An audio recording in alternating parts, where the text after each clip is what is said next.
Water from a storm drain flows over an outfall and then onto a porous bed, which absorbs the water at a uniform vertical velocity of 8 millimeters per second. The system is 5 meters deep into the screen. Find the length that will completely absorb the storm water. So what we're looking at here is, this is a three-dimensional thing, and so if we say the z direction is coming into and out of the screen, we've got 5 meters that it's coming in. So this is a question of just straight out conservation of mass. So we've got stuff that's coming in. I have this fluid coming in at 2 meters per second. I know it's leaving at 8 millimeters per second, and so we just need to figure out how much area that we need.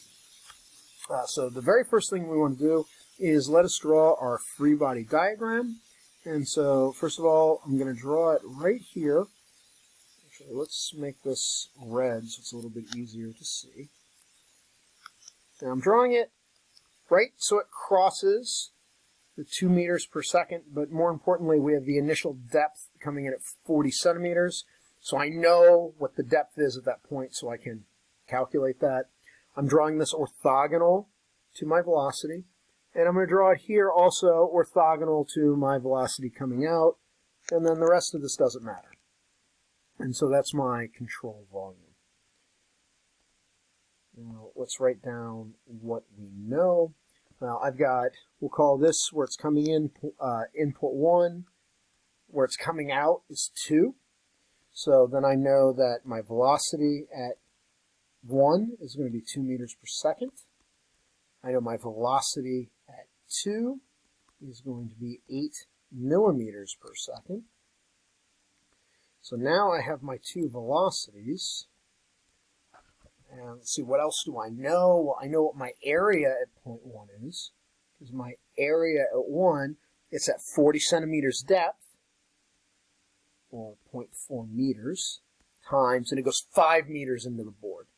So that entire window, what's coming in, is 0.4 times 5. So my area at 2, where it's coming out, is still going to be that 5 meters into the board, times, I don't know, because I'm trying to calculate out that length, so 5 times L. So we're going to make a couple of assumptions here.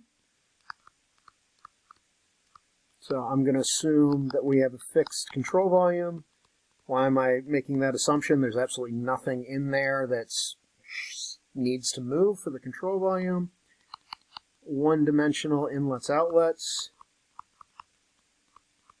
Why can I make that assumption? I drew my control volume to make sure that I had one-dimensional inlet and outlets. I'm going to assume a steady flow. Why am I assuming steady flow? There's nothing in here that talks about how it changes with time, so I can assume it's steady. Last thing I'm going to do is density is constant.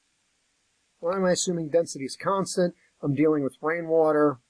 Liquids are generally incompressible, so we can assume that they have constant density. So once I make all those assumptions, what am I going to do? I'm going to look at my conservation of mass equation, also known as the continuity equation.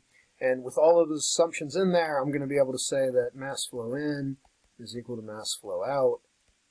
So I have a constant density, so that tells me Q in is equal to Q out. So VA in is equal to VA out. And then we just start plugging things in. So V in is 2 meters per second. Area in is 0.4 meters times 5 meters. Velocity out is 8 millimeters per second.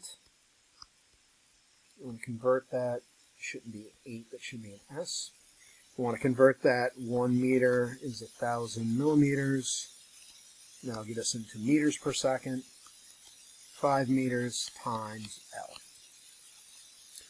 And so at this point, one equation, one unknown. I can rearrange this, and I'll calculate out that L is 100 meters.